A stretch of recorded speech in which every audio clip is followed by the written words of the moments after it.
So once again, Tommy, thank you very much for taking the time out to speak to us. You have been in the business 54 years, man and boy.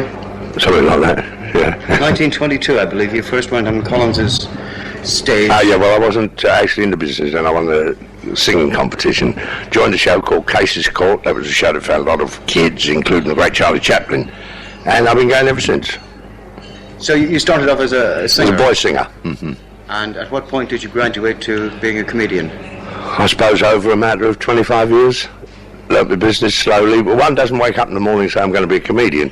You start off and you do bits in shows and you do bits in sketches and then gradually develop, then you become a second comedian, then they think you're fairly adaptable and you become a comedian. How did you decide that you didn't want to be a singer? And nature decided that. You've only got to listen to the voice now. I mean, when I started, I had a voice like Julie Andrews, only more feminine, but it gradually wore out. It's pure wear and tear. How has comedy changed over the years? It hasn't.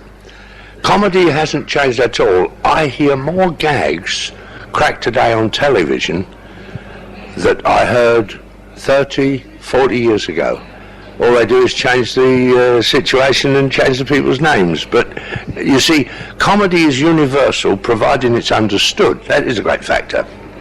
Chaplin proved this. He was just as funny in America as he was in England or in Tokyo, anywhere, providing a person understands. Now, if I go to America, where I have to go these days, you know, to digress for a moment, it rather amuses me. I'm reading the paper about a brain drain where people are going overseas. Well, that is not so. We have to go overseas to get a living today. I do 7 months a year abroad. I don't want to go 7 months a year abroad, but then the point is you can't keep your home up in England unless you do go abroad to earn something. Do you realise I haven't done a television show for 8 years? Yes.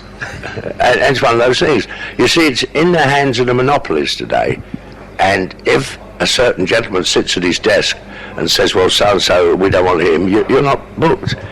Nobody realises, they see a television show, they didn't ask for it, they didn't want it, but one man dictates what 20 million people are going to watch. Nobody ever realises that.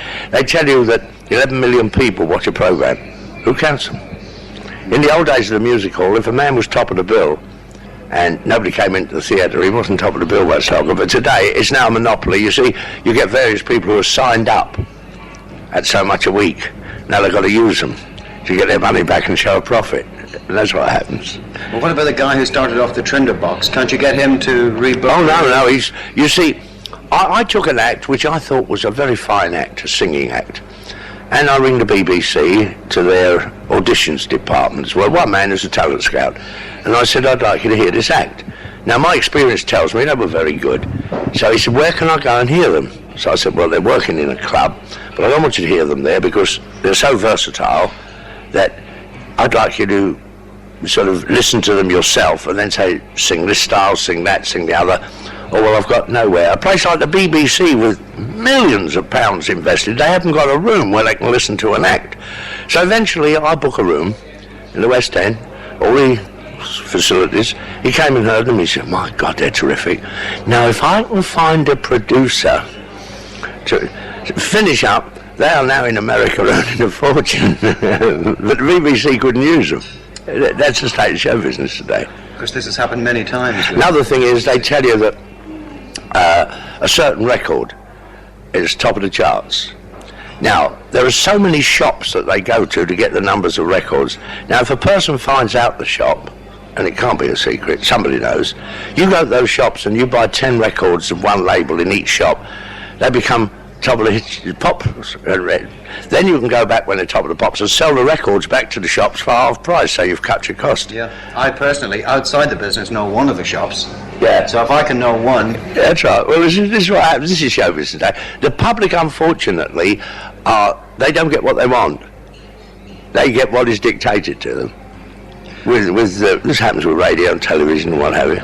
We're digressing slightly from Tommy Trinder. Yeah. You've been to South Africa many, many times over the years. I've been all over, everywhere in the English-speaking world. My record is Australia, 17 times since 1946. I've just come back from South Africa. Yeah, well, Australia is understandable because there are so many British people in Australia. They will accept British-speaking person, especially one with a Cockney accent. How about the South Africans, though?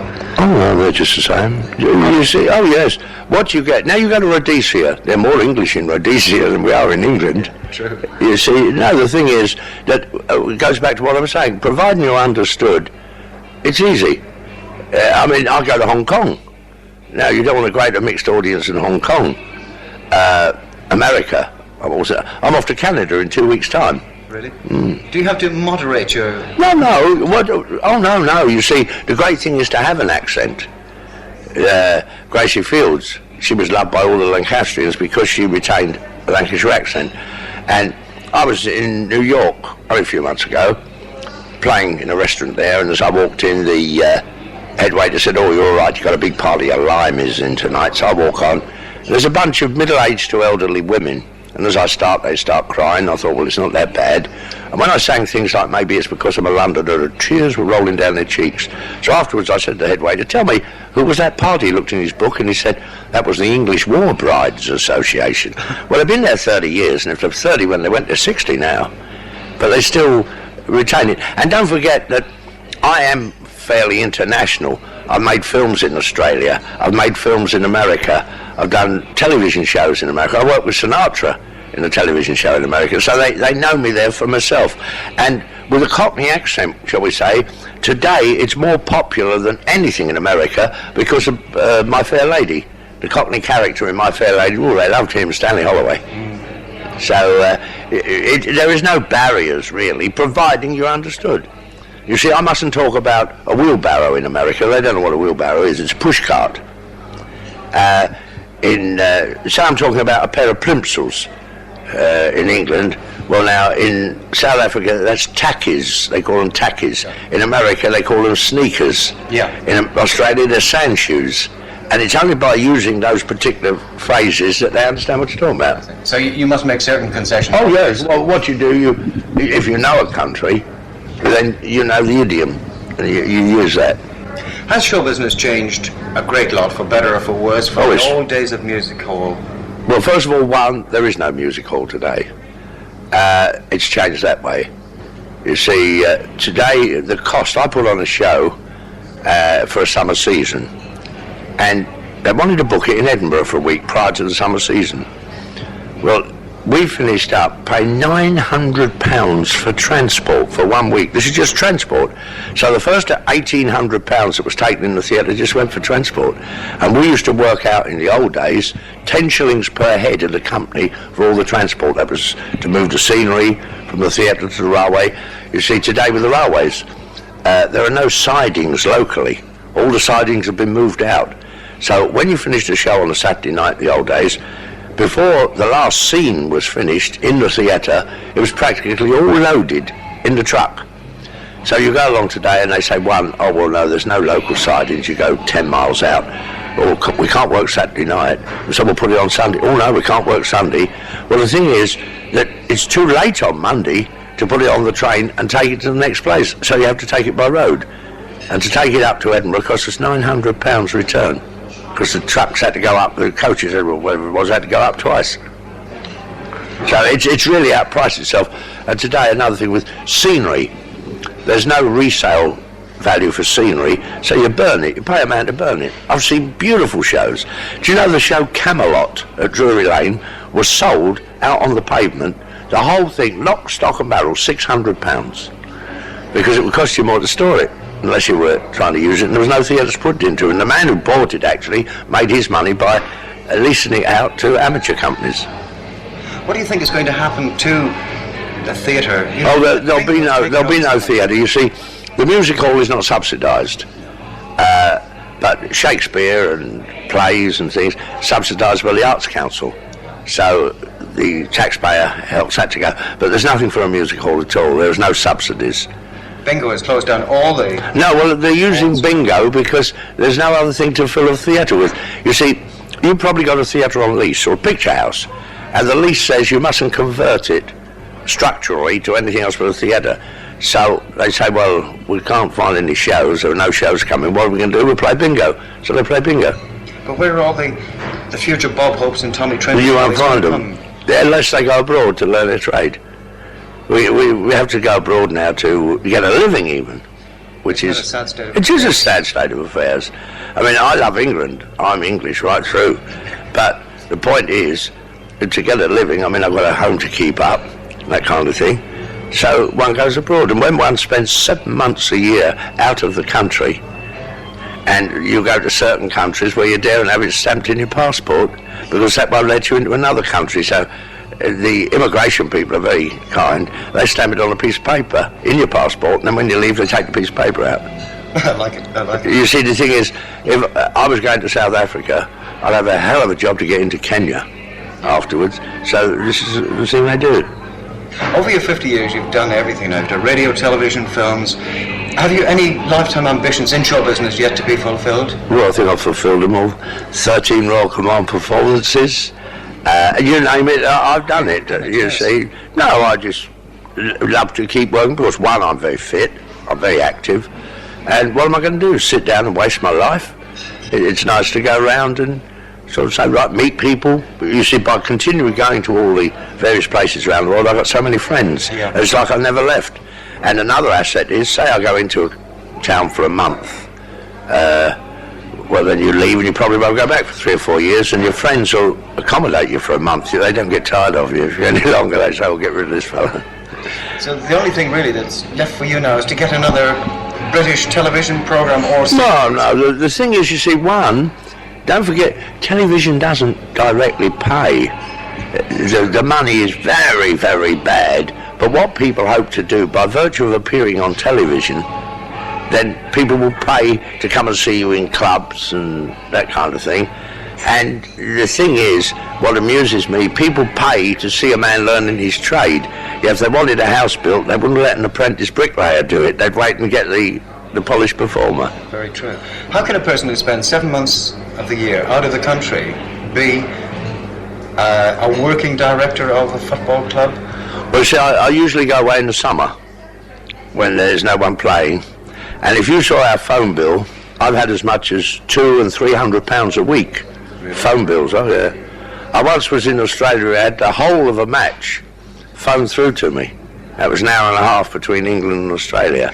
The one big question which I've got to ask, they'll never forgive me if I don't ask it. Have you got George, definitely? No, it's not definite. You see, as far as George Best is concerned, he wants to come, it's all agreed. He's at the club now training.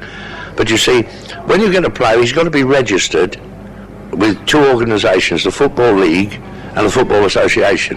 Well, at the moment, we haven't got his registration accepted by the Football League. And until it is accepted, he's not a Fulham player.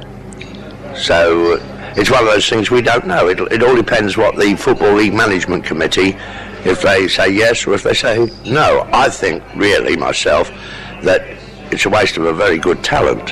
When you come to think that the committee may say, oh no, we don't like the way he's behaved himself, well, is there no forgiveness? The boy is definitely reformed. He's getting married, he's buying a house. He's negotiating already to buy a house in Surrey so that he can get married and settle down. And we've made an arrangement. You see, this again, it's against the normal run, normal practice. We're going to pay him every time he plays. If he doesn't play, he doesn't get paid. Well, we've done this to safeguard ourselves because he has got a record of going absent without leave. So now we've said all right, and he's agreed to this. So he must be fairly keen. But until it's accepted by the Football League and the Football Association, he's not a Fulham player. He left Los Angeles. He's playing very well in Los Angeles. I went over there. Bobby Moore was there in the summer, so I went over to America to see them. And I saw Rodney Marsh, Bobby Moore. Bobby's back training now. And Georgie Best. Now, Georgie, last Wednesday, was playing in a cup game in Los Angeles.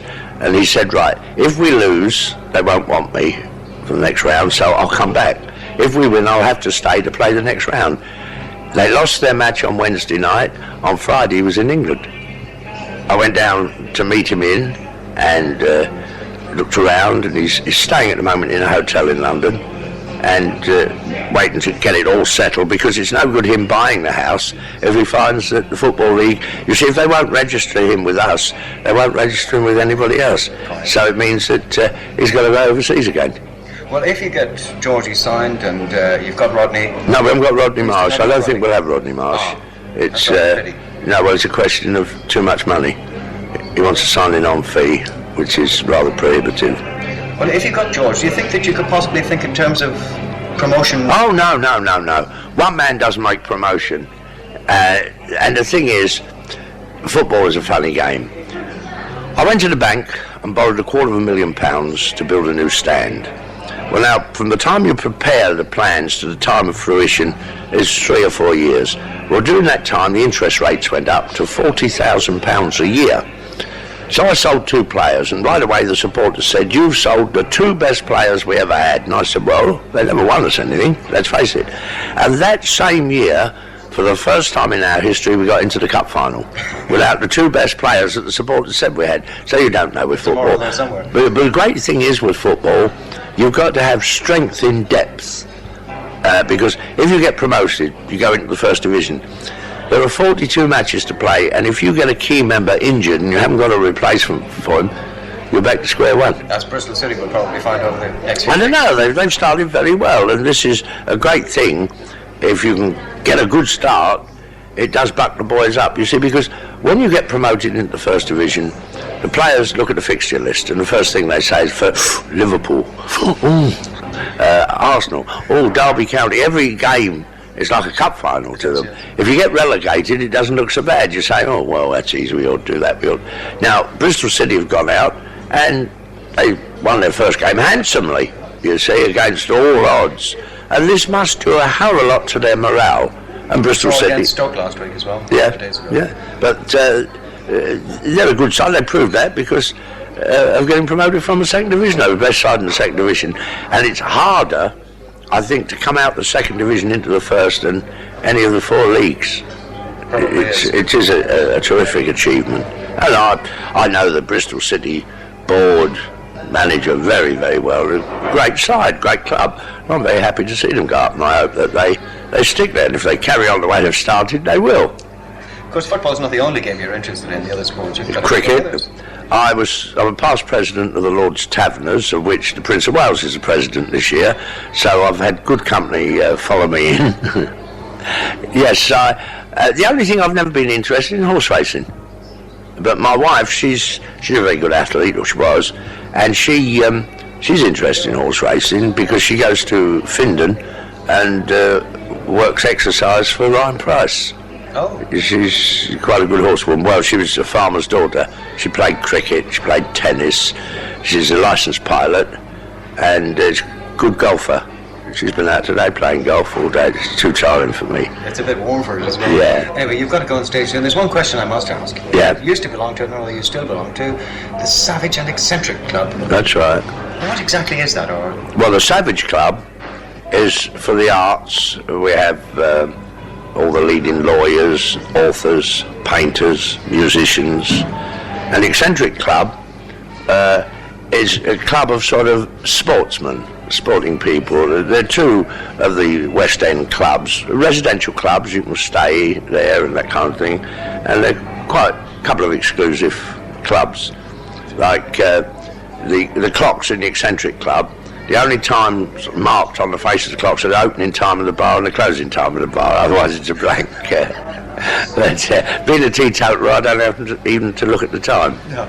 Anyway, thank you very much indeed for your time. Pleasure. And, the best of luck with all your forthcoming Okay, bye-bye. things. Best of luck with And to you. Fulham, of course. Oh, okay, right.